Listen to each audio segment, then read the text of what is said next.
हे दृश्य आपण पाहतोय मुंबईतील हुतात्मा स्मारक परिसरातली। या ठिकाणी आता उद्धव ठाकरे पोहोचलेले आहेत। उद्धव ठाकरे हुतात्मा स्मारकावर जाऊन आता अभिवादन करणार। आदित्य ठाकरे देखील त्यांच्या सोबत आहेत।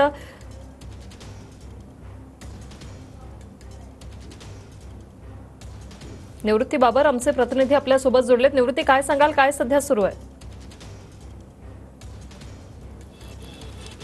नक्कीच वृषाली, आपण पाहतोय की या ठिकाणी आता ठाकरे गटाचे आमदार यायला सुरुवात झालेली आहे। अगोदरच ठाकरे गटाचे सर्व पदाधिकारी या ठिकाणी पोहोचले होते आणि आमदार आदित्य ठाकरे या ठिकाणी पोहोचल्याचं आपल्याला पाहायला मिळतंय आणि उद्धव ठाकरे थोड्याच वेळामध्ये या ठिकाणी पोहोचणार। सर्व महाविकास आघाडीचे आमदार आणि नेते जे आहेत ते थोड्याच वेळामध्ये या ठिकाणी पोहोचणार आहेत आणि आदित्य ठाकरे या ठिकाणी पोहोचल्याचं आपल्याला पाहायला मिळतंय। भैयाजी जोशी यांनी ज्या पद्धतीने वक्तव्य केलं होतं त्यानंतर सभागृहामध्ये ठाकरे गटाकडून त्यासोबतच महाविकास आघाडीतल्या आमदारांकडून निषेध व्यक्त केला जात होता आणि त्यानंतर हुतात्मा चौकामध्ये सर्व महाविकास आघाडीचे आमदार, नेते आणि उद्धव ठाकरे स्वतः अभिवादन करण्यासाठी येणार असल्याची त्यांनी घोषणा केली होती। त्याच पद्धतीने आपण पाहतोय की ठाकरे गटाचे दक्षिण मुंबईचे सर्व पदाधिकारी या ठिकाणी पोहोचलेले आहेत। त्यासोबतच आता आदित्य ठाकरे देखील पोहोचलेले आहेत आणि थोड्याच वेळात उद्धव ठाकरे आणि सर्व महाविकास आघाडीचे प्रमुख नेते जे आहेत ते या ठिकाणी पोहोचणार आहेत। भैयाजी जोशी यांनी काल वक्तव्य केल्यानंतर आज सभागृहामध्ये आपण पाहतोय की महाविकास आघाडीच्या सर्वच आमदार आणि नेत्यांकडून निषेध व्यक्त केला जात होता,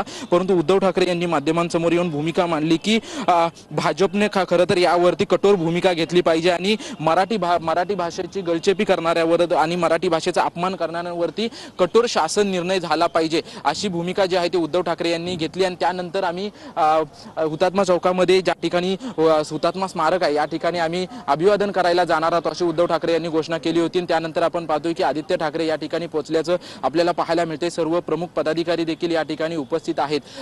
सकाळपासून आपण पाहतोय की सभागृहामध्ये मोठ्या प्रमाणात या विषयावरती जे आहे ते विषयावरती चर्चा झाली होती। मुख्यमंत्र्यांनी देखील यावरती उत्तर दिलं होतं, परंतु अजून कठोर भूमिका जी आहे ते शासनाने त्याचसोबतच केंद्र सरकारने देखील घ्यायला हवी, अशी भूमिका जी आहे ते ठाकरे गटाच्या वतीनं घेण्यात आली होती। त्यानंतर आपण पाहतोय की हुतात्मा चौकामध्ये जे आहे ते सर्व आमदार पोहोचायला सुरुवात झालेली आहे। सध्या आदित्य ठाकरे आपल्याला पोहोचल्याचं पाहायला मिळत आहे। दरवेळेस आपण जर पाहिलं तर 1 मे रोजी महाराष्ट्र दिना दिवशी या ठिकाणी हुतात्मा स्मारकामध्ये सर्व नेते पदाधिकारी जे आहेत ते या ठिकाणी अभिवादन करण्यासाठी येत असतात, कारण की जेव्हा संयुक्त महाराष्ट्राच्या चळवळीमध्ये ज्या हुतात्म्यांनी बली दिलं त्या हुतात्म्यांचं स्मारक जे आहे ते हे स्मारक ह्या हुतात्मा चौकामध्ये उभारण्यात आलेलं आहे। ह्या स्मारक 1955 उभारण्यात आलं होतं। त्यानंतर आपण पाहतोय की निवृत्ती थोड्याच वेळात उद्धव ठाकरे देखील या ठिकाणी पोहोचतील। तुमच्याकडून अपडेट घेणार। तुर्तास धन्यवाद दिलेल्या माहितीसाठी।